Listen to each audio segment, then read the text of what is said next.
Nigeria will rejoice, says Kumuyi. PDP worries over Wike. NWC meets governorship candidates. Don't elect incompetent leaders, Sanusi tells Nigerians. No end in sight, state varsities insist. South Africans strike, protest joblessness, inflation. EFCC arraigns Cubana manager over $164,000 fraud. Joshua has more to offer.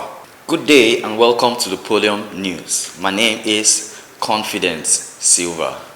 The General Overseer of the Deeper Life Christian Ministry, Pastor William Kumuyi, has declared that only God will determine the next president of the country come 2023. Also, the cleric noted that everything is in the hands of God concerning the change of power next year and that Nigerians will rejoice at the end of it. Kumuyi made this declaration on Wednesday at the palace of the Osemawi of Ondo Kingdom when he visited the monarch, Oba Victor Kiladejo. There are increasing fears in the People's Democratic Party that the crisis between its presidential candidate, Atiku Abubakar, and the Rivers State Governor, Nyesom Wike, may affect its chances in the 2023 presidential election.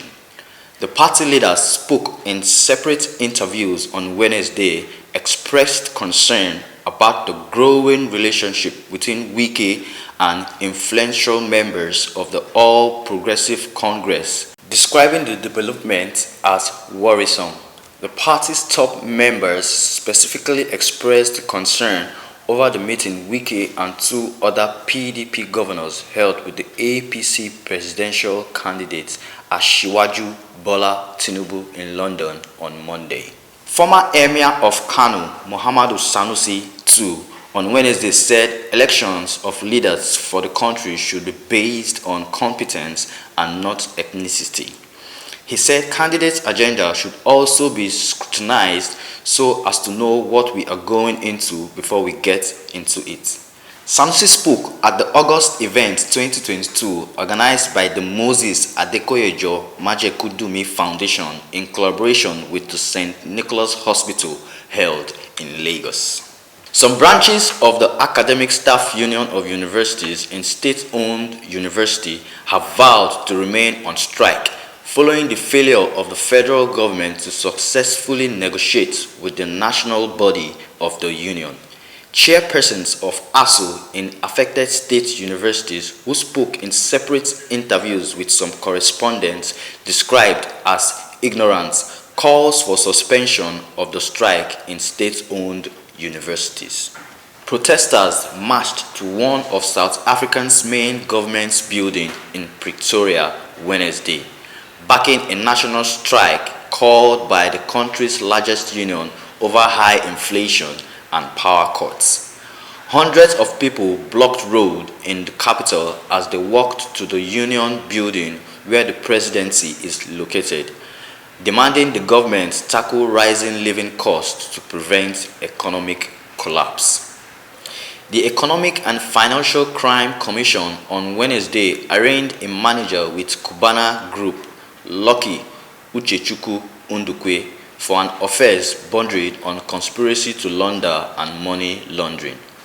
Ndukwe, better known as Cubana Prime Minister, was arraigned alongside one Precious Omonkwa Ofure before Justice O.A. Fadipe of the Special Offense Court sitting in Ikeja, Lagos State, by the Lagos Zonal Command of the EFCC. Commenting on Joshua's second defeat to ISK, ex-Nigerian boxing champion Jerry Okorodudu believes Joshua still has a lot to prove and does not agree it is the end of the boxing career after losing his rematch with ISK. He advised the 32-year-old not to be distracted by the defeat but to stay focused. I also advise that too. Thank you for staying tuned. My name still remains Confidence Silva. Subscribe to our YouTube channel, Podium International TV, for more information. Till next time, remain blessed.